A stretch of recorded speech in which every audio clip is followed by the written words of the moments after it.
Welcome back to the IBFP. Here's your host, Boxing New.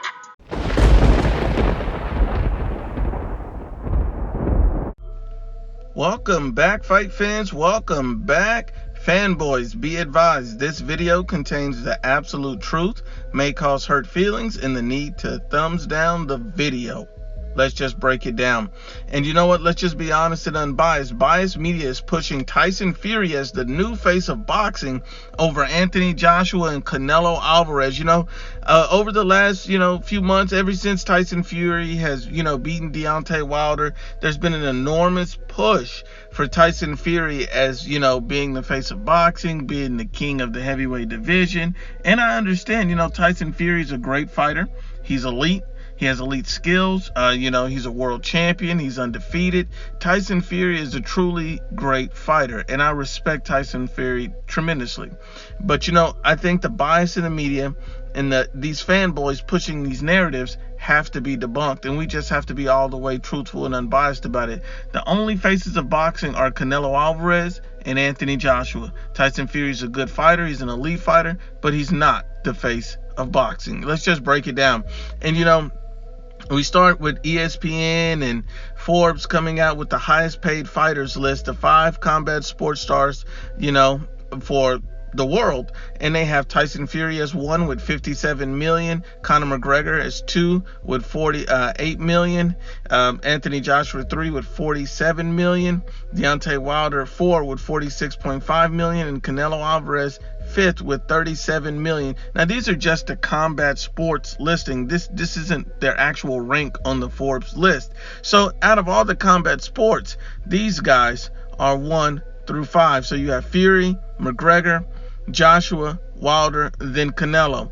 But that's extremely misleading and deceiving to even come out with this. And the reason why I tell you, because this is published from June 1st, 2019 to June 1st, 2020. So basically what they're saying is, this Tyson Fury's number 1, McGregor's number 2, Wilder's above Canelo, pushing narratives when you don't realize is that Anthony Joshua nor Canelo Alvarez has fought at all in 2020. Neither one of these guys have fought in 2020. This is a narrative, a biased narrative. You don't come out, who comes out with the highest paid combat sports fighters list in the middle of a pandemic when all sports have been canceled?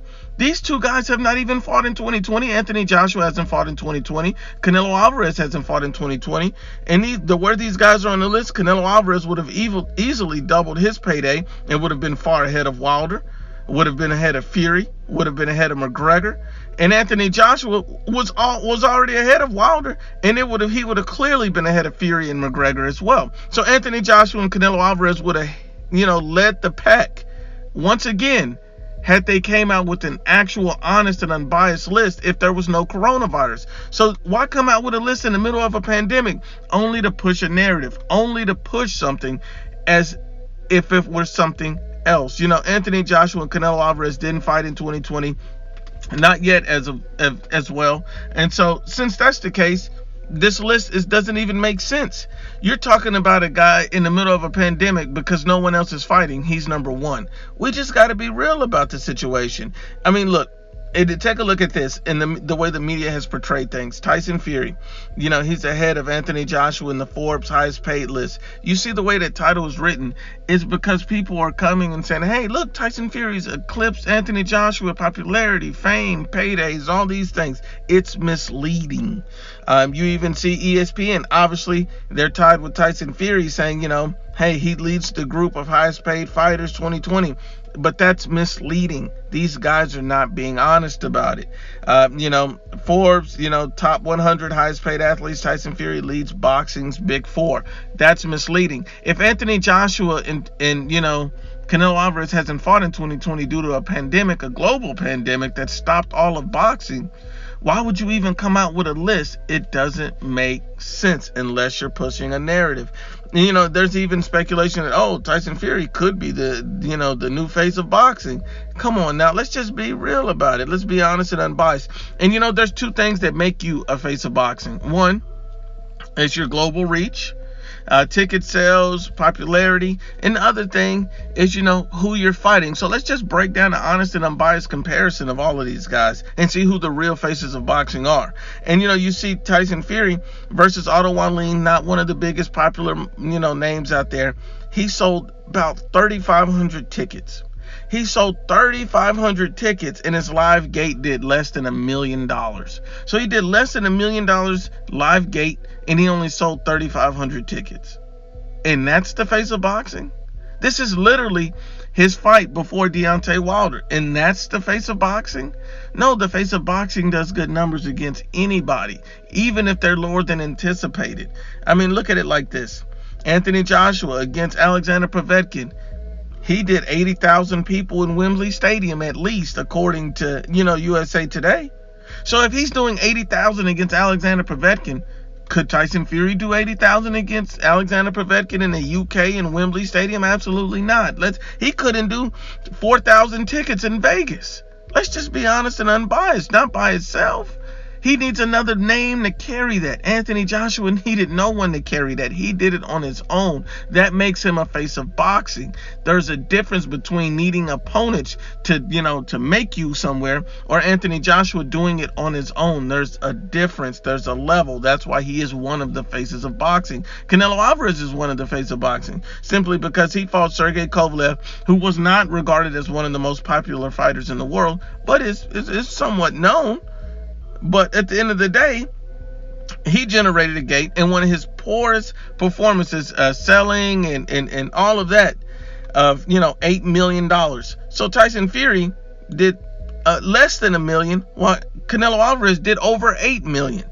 Tyson Fury sold 3,500 tickets, while Canelo Alvarez sold 10,000. And this is a poor performance from Canelo. This is one of his worst performances, and it still blows away everything that Tyson Fury did against Otto Wallin. Let's just be honest and unbiased. And then we also got to look at who these guys are fighting. Look, I understand that Tyson Fury, since he's come back, from his retirement, he's been fighting the who's who of nobodies, tomato cans. He's been fighting Sefer Seferis, Tom Schwartz, Otto Wallin, Francisco Pianetta. Let's just be honest. These guys are cab drivers. These guys are Uber drivers. These guys are tomato cans. And look, at the end of the day, he's not fighting the best competition. He's not fighting the best competition. Yeah, he fought Wilder twice, but these are the 4 fights that he's had aside from Wilder since he's come back since 2015. That's disgusting. And you're going to hear people say, well, 2 of those fights, they were tune-up fights, because he was been out on the couch and all this. No one told him to go on a drug binge. No one told him to fail the PED test. No one told him to pull out of Klitschko fights. He did all of that to himself. So at the end of the day, it's not Anthony Joshua's fault. It's not Canelo Alvarez's fault that this guy needed to come back, get himself in shape, and do all these things. That's not their fault.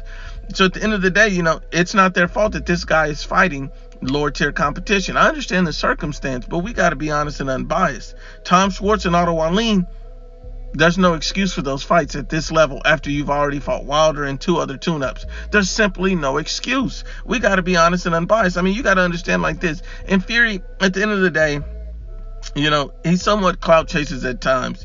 I mean, think about it like this.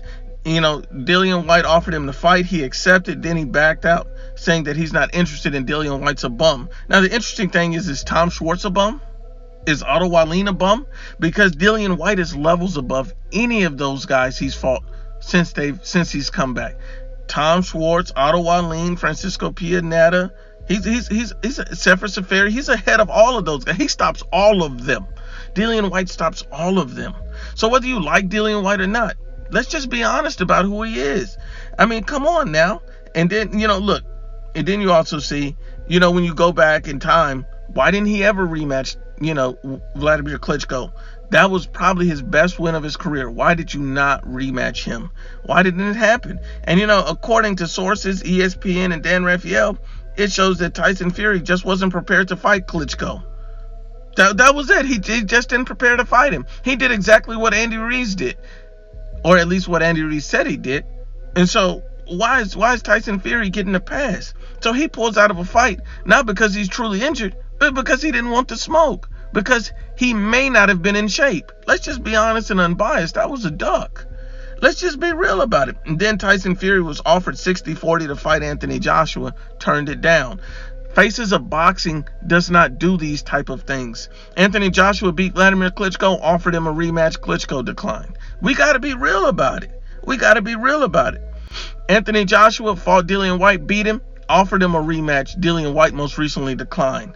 That's what the face of boxing does. Canelo Alvarez and Triple G had a controversial first fight. They fought again. Canelo fought him again. He did not take away the rematch. He fought him again. And now he's offering him a trilogy, and Triple G doesn't want it.